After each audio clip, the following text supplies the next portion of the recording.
नमस्कार नमस्कार नमस्कार. तर आज आम्ही चाललेलो आहे सातारच्या इकडे दहीवडीची इथं किन्नई गाव आहे, तिकडे मेकअपसाठी चाललेलं आहे. आजची ऑर्डर ही आपल्याला मुलीच्या मावशीकडून आलेली आहे, मावशी आणि काकांच्याकडून. तर मी विद्या आणि आहो असं आम्ही तिघंजण निघालेलो.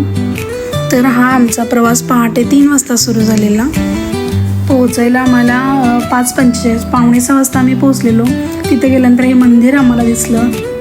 आम्ही पोचलो त्यावेळेस अजून सगळीकडे शांतता होती, मुलगीचं पण अजून आवरलेलं नव्हतं. तोपर्यंत आम्ही असं जरा थोडं बाहेरचं शूट केलं. मुलगीचं आवरलं, त्याच्यानंतर आम्ही तिचा पहिला मेकअप म्हणजे एंट्री लुक करायला घेतला. हा असा एंट्री लुक होता. मुलगीला मेकअप सगळे सिम्पल नॅचरलच पाहिजे होते. मेकअप झाल्यानंतर आम्ही नाश्त्यासाठी निघालो. नाश्त्यामध्ये उपीट आणि शिरा आमचं खाऊन झाल्यानंतर परत हॉलमध्ये आम्ही आलो. त्याच्यानंतर सेकंड मेकअप तिचा हळदीचा होता. हळदीचा मेकअप हा असा झाला. त्याच्यानंतर तिचं बाहेर जाऊन थोडंसं शूट घेतलं. आणि ही हळदी लावण्याची जी पद्धत आहे ती मी पहिल्यांदाच बघितली होती, मला पण छान वाटलं हे सगळं. त्याच्यानंतर मुलगीला काय आम्हाला अक्षदासाठी लवकर रेडी करण्यासाठी देत नव्हते, तर त्या मुलीचे काका म्हणजे आपल्याला ऑर्डर मिळाली त्यांनी जरा गडबड केली की मुलगीला पाठवा, अक्षदाची वेळ आहे, होत चाललेली आहे, तिचं तयार करायचं आहे. मग मुलगी आमच्याकडे पाठवली त्यांनी. पण एवढी हळद लावलेली तिला, आणि मुलगीची त्वचा पण एकदम सेन्सिटिव्ह होती. तिची हळद क्लिन्झरने क्लीन करून सगळं तिचं रेडी करून तिला नेक्स्ट मेकअपसाठी तयार केलं आम्ही. अक्षताचा लुक होता हा. त्याच्यानंतर फोटोग्राफी चालू झाली.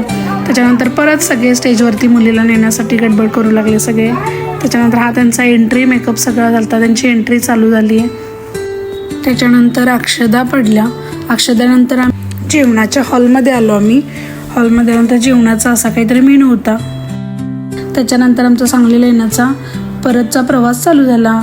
येताना आम्ही सकाळी जे मंदिर पाहिलं ते मंदिर आम्ही परत पाहिलं. तिथं काय लिहिलं होतं हे वाचायचं होतं आम्हाला. परत येताना अचानक ठरले की औंधच्या यमाईला जायचं. आणि इतकं छान दर्शन झालं तिथे की साक्षात देवी समोर असल्यासारखं वाटलं आम्हाला. अनपेक्षित झालं सगळं हे दर्शन औंधच्या यमाईचं. खूप म्हणजे खूप छान वाटलं.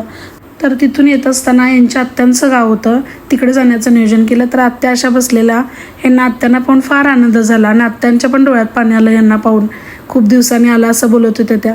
आत्तीच्या आणि भाच्याच्या जुन्या सगळ्या आठवणी चालू झाल्या. जुने सगळे ह्यांना आत्यांना पाहिलं की यांच्या बाबांची खूप आठवण येते. आत्या म्हणत होत्या मुलींना का घेऊन आला नाहीस. तर ह्यांनी शर्वरीचा फोटो दाखवला, तर त्या गाडीच्या फोटोवरतीच त्या आत्या प्रेमाने पाहत होत्या, प्रेमाने हात फिरवत होत्या. खूप छान वाटलं हे सगळं पाहून. तिथून आम्ही निघालो परत सांगलीच्या प्रवासाला आमच्या. तर आजचा दिवस आमचा असा होता.